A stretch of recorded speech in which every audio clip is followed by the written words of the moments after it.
2022. So I wanted to make a video on stop loss placements and kind of trading in a range and how to go about that. Kind of how I went about it as well. So there were some people that I noticed in the group that were placing their stop losses to what I feel were inappropriate spots. Like they were obviously going to get taken. Those stop losses were going to get taken just because they're liquidity zones. And we're talking about this whole range. We've got a pretty big range here, and we don't know that it's going to be a range until like a trend line is broken somewhere around there. So like by the time we made it like to this point, I knew this was a range. This was not going to just pop. If it was going to pop, it would have just came down and just continued right from there. So when it did not do that, I saw it as we're starting a range, and that is a place if you were long to start taking profits and start look for distribution or reversal or something like that, or just more liquidity.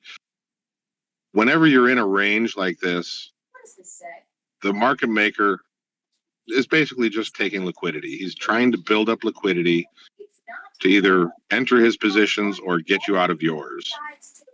If the market wants to continue higher, he wants to make sure that you're annoyed with this range, and he's going to take out all the stop losses and then just continue. If it's distribution, the market maker is getting liquidity to enter his short positions so that he's going to take the market down. And he's going to grab liquidity before doing so. When does the market maker have enough liquidity? Nobody knows. And that's why we place our stops. We have stop losses at strategic areas where we know to manage risk from. So let me see how I played this. We do. Who's got the hot mic? It's Peter. I'm looking at you, Jim.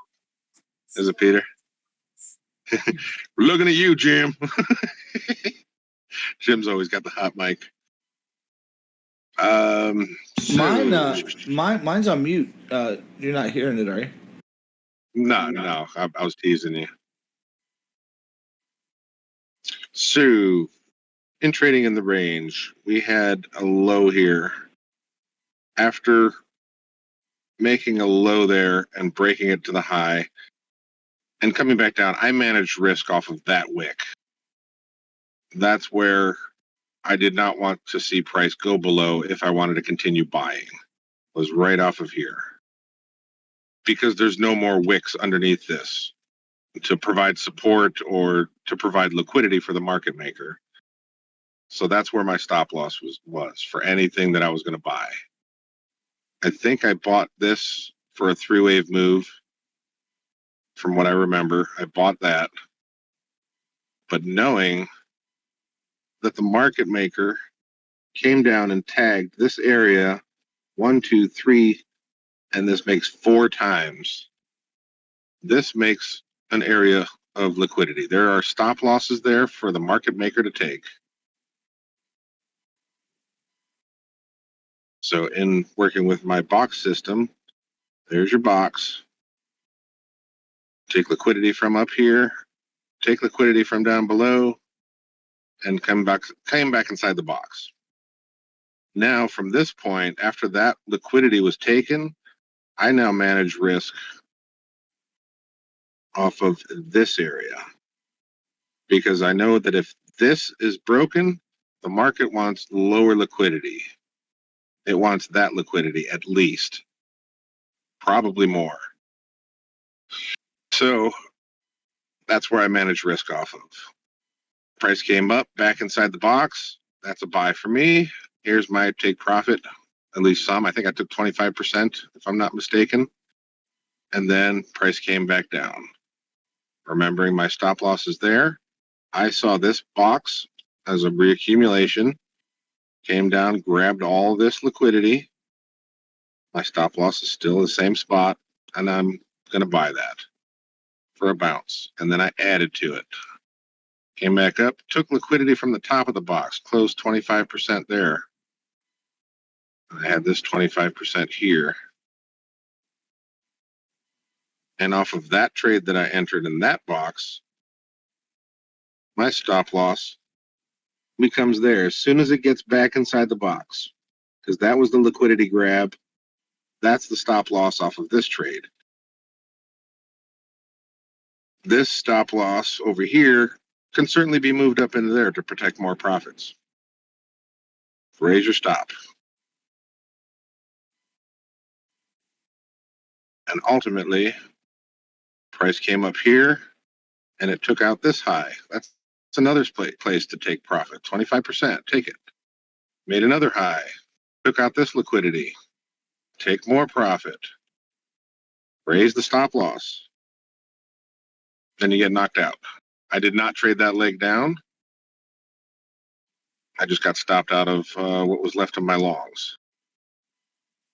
So as price came down, we then bounced off the same area. Now what do we have here? We have liquidity. We have liquidity. There are stop losses here, here, here. So when price comes here, that's not a buy to put your stop loss here where everybody else has their stop losses that forgot to take profits. This is a short setup because you have a box and you know the market maker wants that money. So the market maker fakes a move up, comes back inside the box, that's your short, and sell it down. And then it took all the liquidity. That was that yesterday morning? I forget. I think it was yesterday morning. Yeah. So you got, it took out that liquidity, took out that liquidity, took out, everybody's money's gone now. So now this is the low of the range. This is where I manage risk off of now because it bounced right there. If I want to continue playing it up, you can certainly sell it short right there because there was an 8-hour order block there. That's a valid sell setup. I was fine with that. But based upon price action and what we were doing, we had a liquidity box. And the way I was going to trade that was if price broke above the box and came back inside, that would be a liquidity grab of this area. This liquidity was taken with that wick right there. So that would just be another liquidity grab wick and down is the price action. But it did not do that. It took a little lower liquidity first, came back inside the box. Still managing the risk off of this trade, I entered right there on a half size position with my stop loss down there. Just in case it did a little three wave and just decided to go, I wanted to have exposure, knowing that my risk was that lower wick. So that's what I managed the risk off of. Since we made the box, I wanted a liquidity grab of the box. So this was my trading plan, was to buy that, maintaining my stop loss at the same spot. If that stop loss is taken out, there's no more areas that have liquidity that the market maker wants. If that stop loss is taken out, down is the direction and the market wants lower liquidity.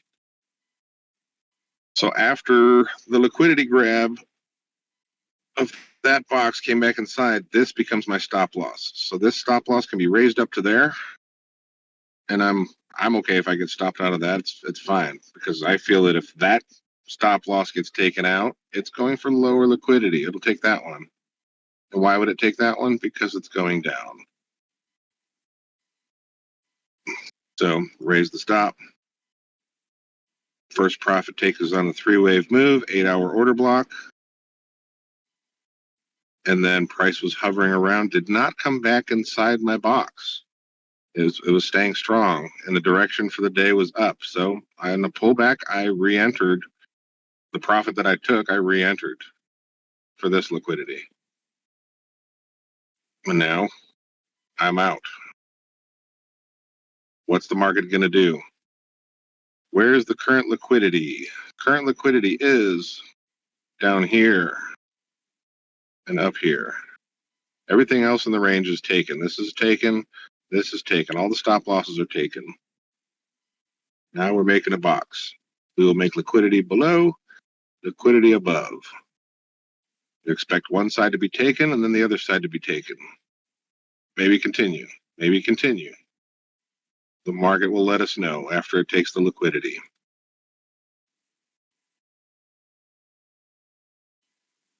Any questions on that material as far as a stop loss and placement and why I'm placing a stop loss?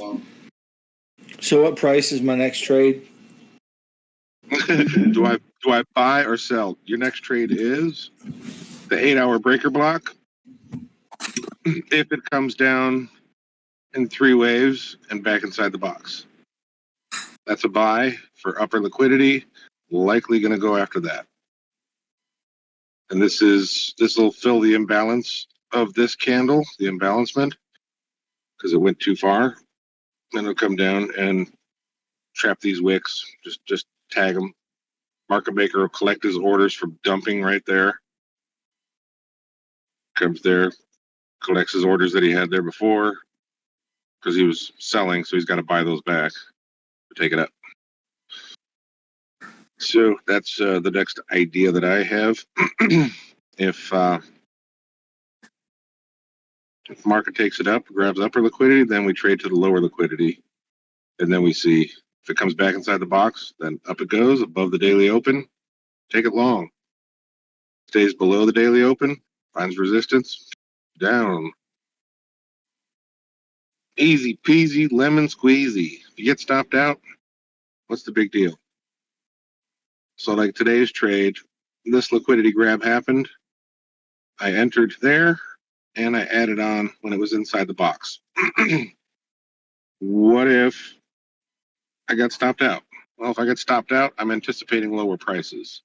But if it was a fake out and it comes back inside the box, hey, re-enter because it still had that upper liquidity up here. Re-enter. Not the end of the world. You get stopped out, you lose $20, lose $30, $50. Re-enter. Don't give up. And if you keep trading the same process over and over, you can be consistently profitable. You'll consistently get your stop loss hit, but that's part of trading. Keep the losses small and your wins big. Speaking of wins, we've been in a range. By this point right here, you should have understood that we are going sideways. We broke a trend line of some sort that says, hey, we're going to go into something else. Once you're in a range, start taking profits. There were plenty of opportunities to take profits at the break of a high, at a 3-wave move. There's a good profit take right there. And that's another good profit take because you broke that high. And on the downside, that's another 3-wave profit take. 3-wave move, profit take. Take the profit. When the market offers it to you in the range, while the market maker is grabbing his profit, you might as well profit too. The market is giving plenty of opportunities to take profit. You don't necessarily have to reverse your trade, but wait for a setup. See if it gives you a reversal. This gives a little reversal. Maybe that is a short, and then you take it down, and we're going after this liquidity or lower. Maybe we go back down to 15K. Maybe we break the lows. We don't know, but currently, for the past few days, we're in a range. Make the money. Don't forget to take your profits. That's what we're here for.